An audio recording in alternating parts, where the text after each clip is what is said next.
Hi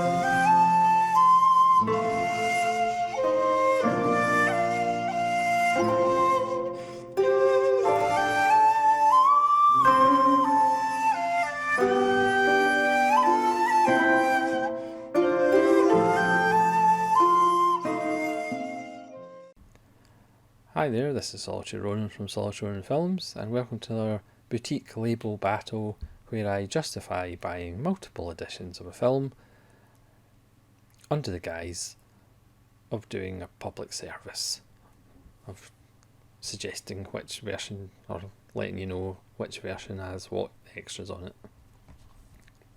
Not a very good ruse, but I'm doing it anyway. Today I'm going to talk about James Foley's wonderful 1986 film At Close Range with Sean Penn and Christopher Walken.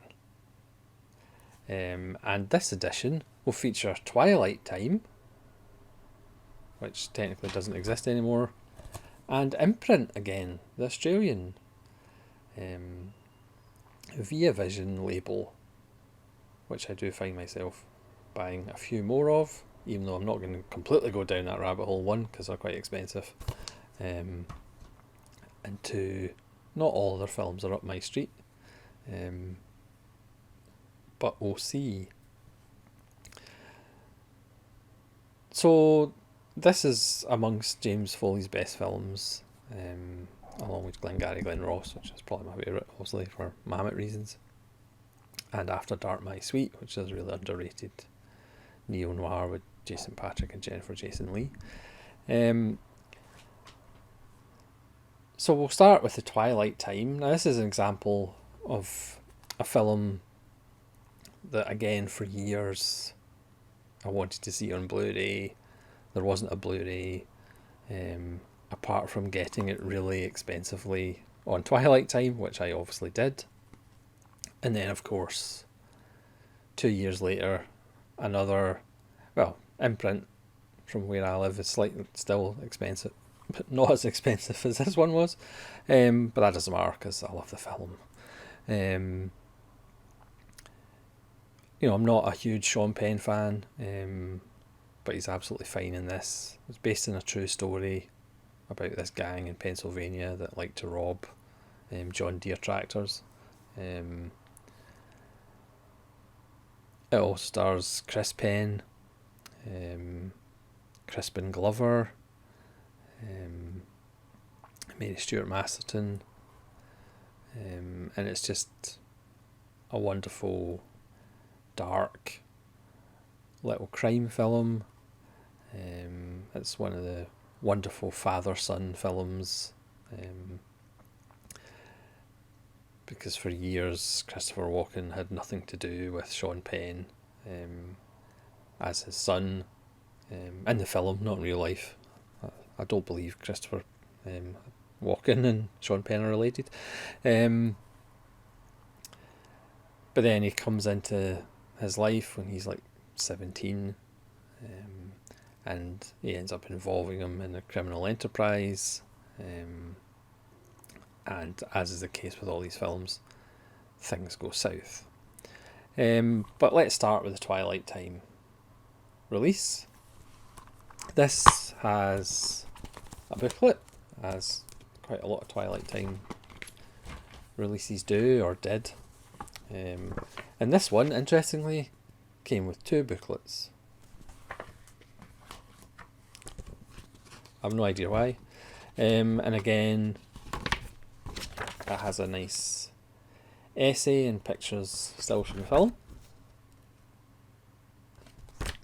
I mean, it's one of Christopher Walken's finest works, sporting a fantastic moustache. I don't think this is another actor that can be affable and jolly,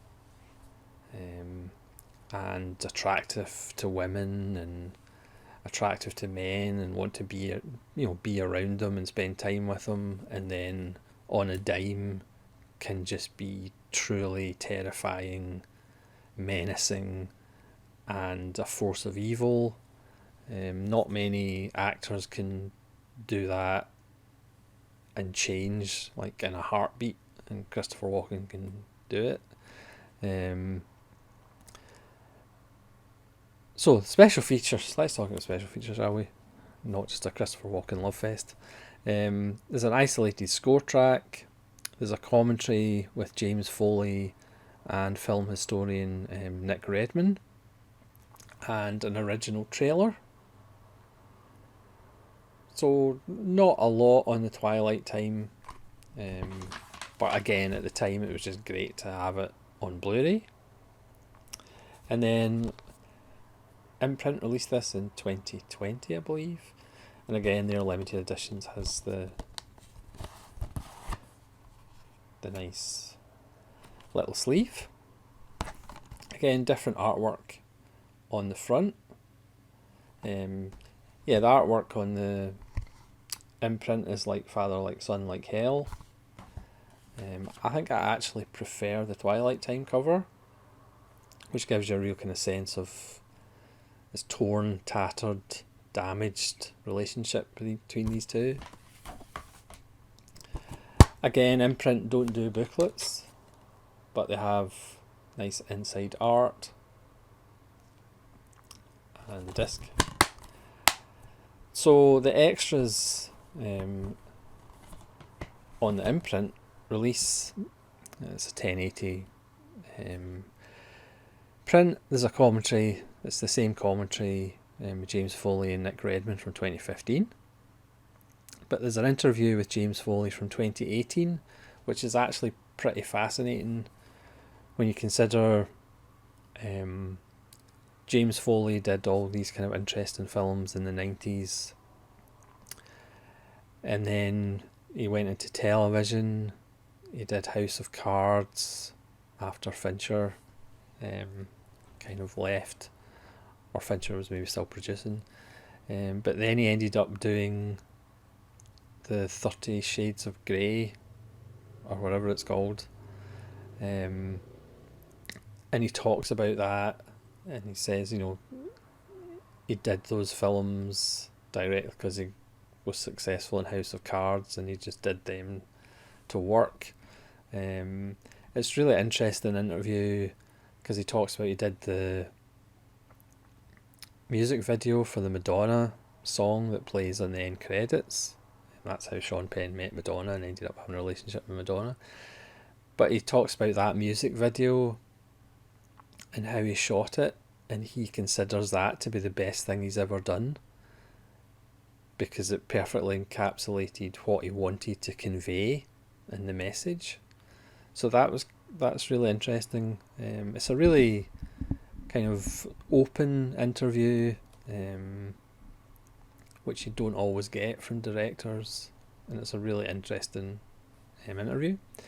And then we have Crime in Pennsylvania, The Real Johnson Gang, which is an interview with former reporter and author of the book Jailing the Johnston Gang, Bruce Modi, from 2020, about the real life events, and obviously in the film they are fictionalised, but Bruce Modi kind of breaks down in detail. Again, the James Foley interview is about half an hour, and this is, I think, over half an hour, and how the real Johnson Gang were probably a bit worse than they're portrayed in the film. I will say he obviously shines in this because this is his moment to talk about, so he does kind of embellish his role a little bit, I think. But he's enjoying himself talking because he's got a camera in front of him. But it's certainly an interesting piece. Then we have an interview with composer Patrick Leonard from 2020, and again he talks about his relationship with Madonna because he wrote music for a lot of Madonna's hits. And then we have Badlands, which is a short feature of the locations of the actual events. And again, this is 2020. And again, we get the same isolated score that's on the Twilight time and the same trailer that's on the Twilight time. So that's two different releases of a really underrated 80s American film at close range with Imprint and Twilight time. And as much as I like the Twilight time edition, just because It was the first one I got, and it meant I actually had a Blu-ray of At Close Range. It was quite enjoyable. I'm going to go with Imprint again. Imprint's actually 2-0 in its battles so far. Just a lot more interesting extras. Again, I like listening to interesting directors. Not all directors are interesting, but the interview with James Foley is really good. And he talks about the different acting styles of Penn and Walken. So Penn, he said, in every scene is very grounded. Penn came in with a plan of how he was going to do it for every single scene. Walken is a little bit different. Walken, yes, he has the script and he has the lines, but as we know, how he delivers those lines, how he accentuates certain words, that's completely wide open. So you had Penn kind of being grounded, and then Walken kind of working around that. And Foley kind of talks about how useful that was moving forward in his career. To know you might have two different kind of personalities, two different ways of working, and how to get them to work together to get the best results. So that's really fascinating. So again, I would go with the Imprint if you can get a hold on it. If you can get a hold of it. And obviously the Twilight Time, it will be secondary markets, and it is quite expensive. It might be cheaper for anybody watching in North America, and obviously if anybody's watching in Australia, then the Imprint will be cheaper to get a hold of. But that's another boutique battle. Again, Imprint 2-0 so far. So let me know, which version of At Close Range do you have? What do you think of At Close Range? What's James Foley's best film? And thanks for watching. And hopefully you'll join me again for more boutique label battles, because I do have quite a lot of double dipping. So thanks very much for watching. This is Solitary Ronin from Solitary Ronin Films saying farewell.